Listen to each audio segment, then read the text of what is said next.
Hey friends, if you encounter the error DISM fails in Windows, the source files could not be found, then please watch this video. I will guide you through the resolutions. The first solution is to perform an SFC scan. And why? Because the SFC scan, though it's not the same but quite similar to the DISM scan. So search for command prompt in the Windows search bar and click on run as administrator. Type the command sfc space / scan now and hit enter to invoke the sfc scan. The next solution is a system restore. Search for recovery in the Windows search bar and open recovery. Click on open system restore. Click on next. Select a good restore point. Click on next once again and then finally click on finish and then on yes to initiate the system restore process.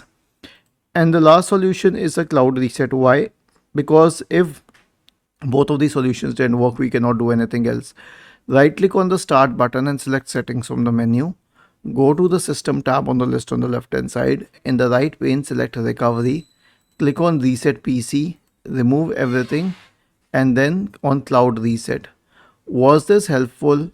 If yes, then please subscribe to the channel, and if not, then let us know in the comment section of the video on how we could help you further. Thank you for watching this video and have a nice day.